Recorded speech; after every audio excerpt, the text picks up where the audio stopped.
নমস্কাৰ লাৰ্নাৰ্ছ জুৰিছ টেম্পলৰ আজি নতুনটো ভিডিঅ'ত মই তোমালোক সকলোকে পুনৰবাৰ স্বাগতম জনাইছোঁ। আজি আমাৰ এই ভিডিঅ'টো এটা নতুন টপিক লোৱা হৈছে যিটোত ট্ৰান্সফাৰ অফ প্ৰপাৰ্টি এক্টৰ ছেকশ্যন 52ৰ ওপৰত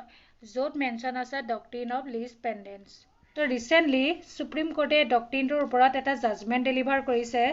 যাৰ নেকি কেছ টাইটেলটো হ'ল Sunder Bhan through LR Shersing versus Mukhtiar Singh and others, য'ত নেকি এটা কুৱেশ্যন অফ ল' ৰেইজ হৈছিলে যে ডক্ট্ৰিন অফ লিজ পেণ্ডেন্স সেইখন ষ্টেটত এপ্লিকেবল হ'বনে যদিহে তাত ট্ৰান্সফাৰ অফ প্ৰপাৰ্টি এক্টৰ এই ছেকশ্যন 52 ষ্ট্ৰিক্টলি এপ্লিকেবল নাথাকে। চ' এই জাজমেণ্টটোত সুপ্ৰিম কোৰ্টৰ কি ডিচিশ্যন আছিলে মই ভিডিঅ'টোৰ শেষত তোমালোকক ক'ম। তাৰ আগতে আমি জানিব লাগিব ডক্ট্ৰিন অফ লিজ পেণ্ডেন্সৰ বিষয়ে। গতিকে আহা অলপো পলম নকৰাকৈ আজি আমাৰ এই ভিডিঅ'টো আৰম্ভ কৰোঁ। Doctrine of lis pendens section 52ত মেনশ্যন আছে ট্ৰান্সফাৰ অফ প্ৰপাৰ্টি এক্টৰ, যাৰ মিনিংটো হ'ল পেণ্ডিং লিটিগেশ্যন, আৰু এই ডক্ট্ৰিনটো এটা লেটিন মেক্সিমৰ সহায়তো বুজোৱা হয়। চ' মেক্সিমটো হৈছে পেণ্ডেণ্টি লাইট নিহিল ইনোভেচাৰ, যাৰ মিনিংটো হৈছে যেতিয়া এখন চুট প্ৰপাৰ্টি সাপেক্ষে পেণ্ডিং থাকিব দুজন মানুহৰ মাজত, তেতিয়া সেই চুটখন চলি থকাৰ অৱস্থাত সেই দুইজনৰ ভিতৰত কোনেও প্ৰপাৰ্টিটো কাৰোলৈ ট্ৰান্সফাৰো কৰিব নোৱাৰে, অৰ্থাৎ কোনেও কাকো প্ৰপাৰ্টিটো বিক্ৰী, লিজ বা মৰ্টগেজত দি সেই প্ৰপাৰ্টিটোৰ সাপেক্ষে কোনো ধৰণৰ নতুন ইণ্টাৰেষ্ট ক্ৰিয়েট কৰিব নোৱাৰে। চ' এইটো কৰাত ডক্ট্ৰিন অফ লিজ পেণ্ডেন্সে পাৰ্টিবিলাকক প্ৰহিবিট কৰে। চ' এই ডক্ট্ৰিনটো যিটো কাৰণত অনা হৈছিলে এইটো এটা পাব্লিক পলিচি হিচাপে অনা হৈছিলে, কাৰণ প্ৰত্যেক মানুহে কোৰ্টৰ ডিচিশ্যনটোক সন্মান কৰা উচিত। গতিকে এখন যেতিয়া চুট চলি থাকিব প্ৰপাৰ্টিটোৰ সাপেক্ষে, কোৰ্টে যদি সেই চুটটো ফাইনেলি ডিচাইড কৰা নাই তেতিয়ালৈকে সেই ডিচিশ্যনটো সেই পাৰ্টিকেইজনে মানি চলিব লাগিব। অকল সেই পাৰ্টিকেইজনেই নহয়, যদিহে সেই দুজন পাৰ্টিৰ ভিতৰত কোনোবাই যদি প্ৰপাৰ্টিটো কাৰোবাক ট্ৰান্সফাৰ কৰিছে সেইজনেও কোৰ্টৰ ডিচিশ্যনটো মানি চলিব লাগিব। অৰ্থাৎ তেওঁ যদিও এইটো নাজানে যে প্ৰপাৰ্টিটো ডিছপিউটেড প্ৰপাৰ্টি হয়, অৰ্থাৎ প্ৰপাৰ্টিটোক লৈ কোৰ্টত চুট চলি আছে বুলি তেওঁ যদি এইটো নাজানে কিন্তু তথাপিতো তেওঁ ট্ৰান্সফাৰটো লৈছে, কিন্তু জনাৰ পিছত তেওঁ সেই কোৰ্টৰ যিটো ডিচিশ্যনটো মানি চলিব লাগিব। ইয়াৰ পিছত ছেকশ্যন 52ত কিছুমান কণ্ডিশ্যন মেনশ্যন কৰা হৈছে এই ডক্ট্ৰিনটো এপ্লিকেবল হ'বলৈ হ'লে। এই কণ্ডিশ্যনছখিনি ফুলফিল হ'লেহে ডক্ট্ৰিন অফ লিজ পেণ্ডেন্স এপ্লিকেবল হ'ব। তাৰে প্ৰথম কণ্ডিশ্যনটো হৈছে যে ডক্ট্ৰিন অফ লিজ পেণ্ডেন্স এপ্লিকেবল হ'বলৈ হ'লে চুটখন পেণ্ডিং থাকিব লাগিব এখন কম্পিটেণ্ট কোৰ্টত। কম্পিটেণ্ট কোৰ্ট মানে এইটোৱে বুজাইছে পাৰ্টিবিলাকৰ মাজত যিটো ডিছপিউট হৈছে, চ' সেই ডিছপিউটটো হিয়েৰ কৰা বা পাৰ্টিবিলাকৰ মাজত ইছ্যুটো ডিচাইড কৰাৰ কাৰণে কোৰ্টখনৰ পাৱাৰ থাকিব লাগিব। চ' এই পাৱাৰটো হয়তো ছাবজেক্ট মেটাৰটো তেওঁ কোৰ্টৰ জুৰিছডিকশ্যনৰ আণ্ডাৰত আহিব লাগিব, অৰ্থাৎ যিটো প্লেচত সেই ছাবজেক্ট মেটাৰটো ৰেইজ হৈছে সেইটো কোৰ্টৰ জুৰিছডিকশ্যনৰ আণ্ডাৰত আহিব লাগিব, আৰু প্ৰপাৰ্টিৰ যিটো ভেলু হয় সেইটো কোৰ্টৰ জুৰিছডিকশ্যনৰ আণ্ডাৰত আহিব লাগিব। চ' পেণ্ডেন্সি অফ চুট এইটোৱে বুজাইছে যে সেই প্ৰপাৰ্টিটোৰ সাপেক্ষে কোৰ্টত যিটো ট্ৰায়েল প্ৰচেছ চলি আছে আৰু যিটো সাপেক্ষে কোৰ্টে ফাইনেলি ডিচাইড কৰিবলৈ গৈ আছে, কিন্তু ফাইনেল জাজমেণ্টটো যিটো অহা নাই। আৰু ইয়াৰ নেক্সট কণ্ডিশ্যনটো হৈছে যিহেতু এখন ট্ৰান্সফাৰ অফ প্ৰপাৰ্টি এক্ট, প্ৰপাৰ্টিটো ইমুভেবল প্ৰপাৰ্টি হ'ব লাগিব, আৰু যিখন চুট পেণ্ডিং আছে কোৰ্টত সেই চুটখনৰ যিটো ছাবজেক্ট মেটাৰ হয় ইমুভেবল প্ৰপাৰ্টিতে হ'ব লাগিব। সেই ইমুভেবল প্ৰপাৰ্টিক লৈয়ে যিটো ডিছপিউট পাৰ্টিৰ মাজত চলি আছে সেইটোৱে ডাইৰেক্টলি আৰু স্পেচিয়েলি সেই চুটখনত ইনভল্ভ হ'ব লাগিব। যদি উদাহৰণস্বৰূপে ধৰা দুজন পাৰ্টি, এজন হ'ল লেণ্ডলৰ্ড আৰু টেনেণ্ট, আৰু তেওঁলোকৰ মাজত যিটো ডিছপিউট হয় পে'মেণ্ট অফ ৰেণ্ট লৈ পেলাই চলি আছে, কিন্তু সেইটো অৱস্থা যদি কোনোবা এজনে পাৰ্টিয়ে যদি প্ৰপাৰ্টিটো ট্ৰান্সফাৰ কৰি দিছে তেতিয়া কিন্তু ডক্ট্ৰিন অফ লিজ পেণ্ডেন্স এপ্লিকেবল নহ'ব, কাৰণ তেওঁলোকৰ মাজত ডিছপিউটটো হৈছে কেৱল পে'মেণ্ট অফ ৰেণ্টৰ লগত, সেই প্ৰপাৰ্টিটোৰ সাপেক্ষে নহয়। কিয়নো লিজ পেণ্ডেন্স এপ্লিকেবল হ'বলৈ হ'লে সেই প্ৰপাৰ্টিটোৱে চুটখনৰ ছাবজেক্ট মেটাৰ হ'ব লাগিব, আৰু সেই প্ৰপাৰ্টিটোৱে তাৰে কোনো এজন মানুহে বেলেগক ট্ৰান্সফাৰ কৰিব লাগিব, তেতিয়াহে ডক্ট্ৰিন অফ লিজ পেণ্ডেন্স এপ্লিকেবল হ'ব। আৰু ইয়াৰ নেক্সট কণ্ডিশ্যনটো হৈছে এই ডক্ট্ৰিনটো এপ্লিকেবল হ'বলৈ কাৰণে যিখন পেণ্ডিং চুট বা প্ৰচিডিং আছে সেইখন কলিউচিভ হ'ব নালাগিব। কলিচিভ মানে সেইটোৱে বুজাইছে যিটো বেড ইণ্টেনশ্যন বা মেলাফাইড ইণ্টেনশ্যনৰ ওপৰত বেছ কৰি হয়, অৰ্থাৎ এ আৰু বিৰ মাজত যিটো প্ৰপাৰ্টিটোৰ সাপেক্ষে লিটিগেশ্যন হৈ আছে, যদি তেওঁলোকৰ মাজত কিবা ছিক্ৰেট এগ্ৰিমেণ্ট আছে যে প্ৰপাৰ্টিটো ট্ৰান্সফাৰ কৰিবৰ কাৰণেহে তেওঁলোকে সেই যদি ডিছপিউটটো আৰম্ভ কৰিছে, তেনেহ'লে তাতো ডক্ট্ৰিন অফ লিজ পেণ্ডেন্স কেতিয়াও এপ্লিকেবল নহয়। আমি এটা কথা জানো যে কোৰ্টত ইলিগেল কাৰণত কোনো ধৰণৰ ছুট ফাইল কৰিব নোৱাৰে, গতিকে ডক্ট্ৰিন অফ লিজ পেণ্ডেন্সৰ ক্ষেত্ৰত প্ৰপাৰ্টি যদি ট্ৰান্সফাৰ কৰিবৰ কাৰণে পাৰ্টিয়ে ছিক্ৰেটলি কিবা কলিউচিভ এগ্ৰিমেণ্ট কৰি যদি ছুট ফাইল কৰিবলৈ আহে, তেতিয়াও সেই ক্ষেত্ৰত এই ডক্ট্ৰিনটো এপ্লিকেবল নহ'ব। আৰু ইয়াৰ পিছত নেক্সট কণ্ডিশ্যনটো হৈছে যে ডিউৰিং পেণ্ডেঞ্চি অফ ছুট, মানে ছুটখন চলি থকা অৱস্থাত সেই যিটো প্ৰপাৰ্টি ইন ডিছপিউট থাকে সেই প্ৰপাৰ্টিটো ট্ৰান্সফাৰ হ'ব লাগিব। চ' ট্ৰান্সফাৰ কেনেকৈ হ'ব? বাই চেল, বাই এক্সচেঞ্জ, লিজ আৰু মৰ্টগেজৰ থ্ৰুৱেদি। আৰু সেই ছুটখন যেতিয়া পেণ্ডিং থাকিব, সেই ডিছপিউটেড প্ৰপাৰ্টিটো হয়তো প্লেইণ্টিফে কৰিব লাগিব, নহ'লে ডিফেণ্ডেণ্টে কৰিব লাগিব। আৰু প্লেইণ্টিফ আৰু ডিফেণ্ডেণ্টে সেইটো ট্ৰান্সফাৰ কৰিলেহে এই ডক্ট্ৰিনটো এপ্লিকেবল হ'ব। চ' ইয়াত যিটো ৱৰ্ড আছে আদাৰৱাইজ ডিল উইথ, মানে এইটোৱে বুজাইছে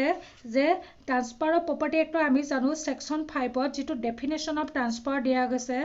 আৰু যিবোৰ ট্ৰান্সফাৰ যদি ষ্ট্ৰিক্টলি সেই ছেকশ্যনৰ আণ্ডাৰত যদি ইনক্লুডেড নহয়, তেনেকুৱা ধৰণকে ট্ৰান্সফাৰ আদাৰৱাইজ ডিল উইথ বুলি ইয়াত মেনশ্যন কৰা হৈছে। কিন্তু ইয়াত এটা কথা নিশ্চিত যে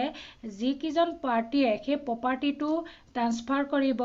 সেই প্ৰপাৰ্টিটো তেওঁলোকৰ মাজত ডিছপিউটৰ ছাবজেক্ট মেটাৰ হ'ব লাগিব, আৰু সেই ট্ৰান্সফাৰটো হয়তো প্লেইণ্টিফে কৰিব পাৰিব, নহ'লে ডিফেণ্ডেণ্টেহে কৰিব পাৰিব। আৰু এই ডক্ট্ৰিনটো এপ্লিকেবল হ'বলৈ হ'লে লাষ্টৰ কণ্ডিশ্যনটো হৈছে যে এই ছুটখন পেণ্ডিং থকা অৱস্থাত যদি প্ৰপাৰ্টিটো ট্ৰান্সফাৰ হয়, তেন্তে প্ৰপাৰ্টিটো ট্ৰান্সফাৰ হোৱাৰ ফলত এজন পাৰ্টিৰ ৰাইট ভাইলেশ্যন হ'ব লাগিব। ইয়াত সেই পাৰ্টিজন কাক বুজাইছে? অপজিট পাৰ্টিজনকে বুজাইছে। উদাহৰণস্বৰূপে এ আৰু বিৰ মাজত লিটিগেশ্যন এটা হৈ আছে, অৰ্থাৎ এ প্লেইণ্টিফ এটা ছুট ফাইল কৰি থৈছে, তো তেনে অৱস্থাত সেই প্ৰপাৰ্টিটো যদি বিয়ে ট্ৰান্সফাৰ কৰি দিয়ে, তেতিয়া এহে ডক্ট্ৰিন অফ লিজ পেণ্ডেন্সৰ বেনিফিটটো পাব। চ' ইন কেছ এ এজন প্লেইণ্টিফ হয়, বিৰ লগত যদি আৰু এজন ডিফেণ্ডেণ্ট আছে, ধৰি ল'লোঁ চি, বিয়ে যদি সেই প্ৰপাৰ্টিটো চিলৈ ট্ৰান্সফাৰ কৰে, চিয়ে ছেকশ্যন 50টোৰ বেনিফিট নাপায়, কাৰণ ডিছপিউটটো বি আৰু চিৰ মাজত নহয়, ডিছপিউটটো কাৰ মাজত চলি আছে? এ আৰু বিৰ মাজত। গতিকে এ ছুটটো ফাইল কৰি থৈছে, বিয়ে প্ৰপাৰ্টিটো সেই যদি অন্য এজন মানুহলৈ যদি ট্ৰান্সফাৰ কৰি দিয়ে, যিকোনো প্ৰকাৰে চেল বা লিজ বা মৰ্টগেজ দি পেলাই, তেতিয়া সেই ছেকশ্যন 52 যিটো বেনিফিট এহে ল'ব পাৰিব। গতিকে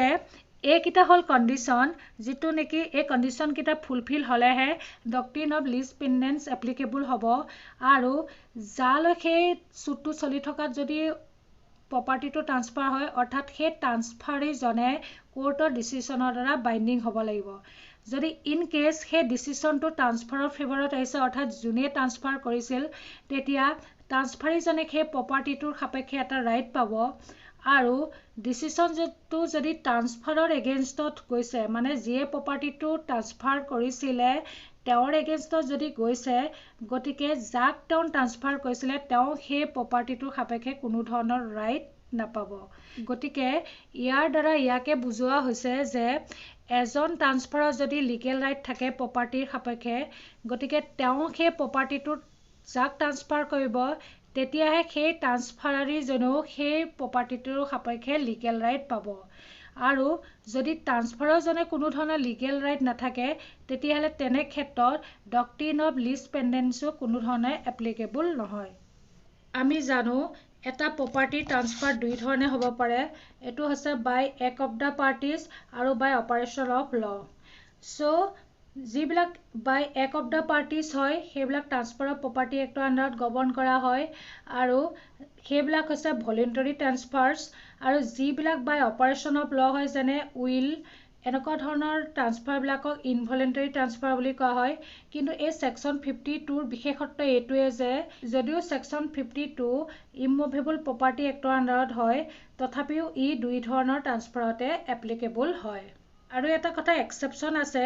যদিহে এখন ছুট চলি থকা অৱস্থাত কোনোবা এজন পাৰ্টিয়ে কোৰ্টৰ পাৰ্মিশ্যন লৈ যদি সেই প্ৰপাৰ্টিটো ট্ৰান্সফাৰ হয়, তেতিয়া কিন্তু ডক্ট্ৰিন অফ লিজ পেণ্ডেন্স এপ্লিকেবল নহয়। আৰু কোনোবা পাৰ্টিয়ে যদি সেই সুটখন চলি থকা অৱস্থা যদি প্ৰপাৰ্টিটো ট্ৰান্সফাৰ কৰিছে আৰু সেই প্ৰপাৰ্টিটো যদি তেওঁলোকৰ সুটখনৰ লগত কোনো ধৰণৰ কানেক্টেড নহয় তেতিয়াও তেওঁলোকে প্ৰপাৰ্টি ট্ৰান্সফাৰ যদি কৰে ডক্ট্ৰিন অফ লিজ পেণ্ডেন্স তাত এপ্লিকেবল নহয় অৰ্থাৎ ডক্ট্ৰিন অফ লিজ পেণ্ডেন্স তেতিয়াহে এপ্লিকেবল হ'ব যেতিয়া নেকি তেওঁলোকৰ মাজত সেই প্ৰপাৰ্টিটো সুটখনৰ কাৰণে ছাবজেক্ট মেটাৰ হ'ব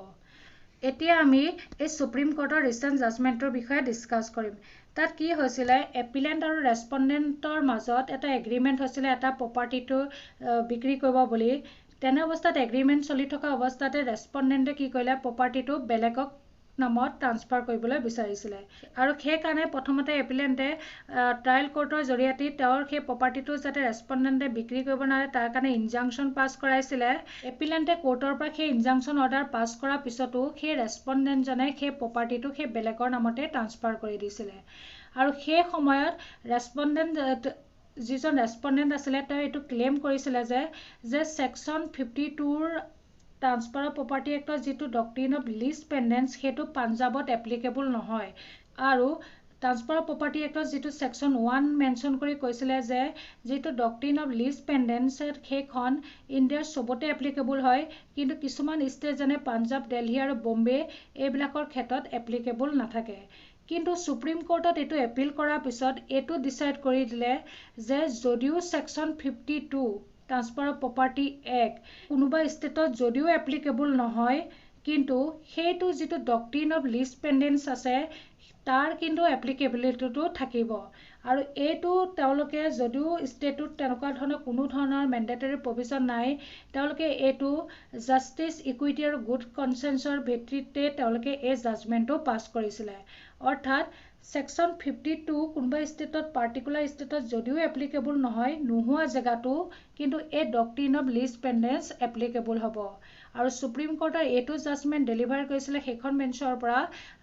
য'ত নেকি আছিলে জাষ্টিচ সুধাংশু ধুলিয়া ছাৰ আৰু প্ৰসন্ন বি ভৰালী ছাৰ সুপ্ৰিম কোৰ্টৰ এই জাজমেণ্টটো এটা ৰিচেণ্ট জাজমেণ্ট হয় তোমালোকে পৰীক্ষাত এই জাজমেণ্টটোৰ বিষয়ে মেনশ্যন কৰিব পাৰিবা লাৰ্ণাৰ্ছ আজি ভিডিঅ'টো ইমানেই আছিলে আশা কৰিছোঁ তোমালোকে বস্তুবিলাক বুজিব পাৰিছা আৰু যদি কিবা অসুবিধা থাকে তেন্তে তোমালোকে কমেণ্ট কৰি দিবা আৰু যোৱাৰ আগত তোমালোকে এই ভিডিঅ'টো লাইক শ্বেয়াৰ আৰু জুৰিছ টেম্পল এই চেনেলটো ছাবস্ক্ৰাইব কৰিবলৈ নাপাহৰিবা আৰু লগতে জুৰিছ টেম্পলৰ সেই বেল আইকনটো প্ৰেছ কৰি দিবা যাতে সময়ে সময়ে তোমালোকে এনেকুৱা ধৰণৰ নটিফিকেশ্যন পাই থাকা গতিকে লাৰ্ণাৰ্ছ আজি আমাৰ এই ভিডিঅ'টো ইয়াতে সামৰণি মাৰিছোঁ নমস্কাৰ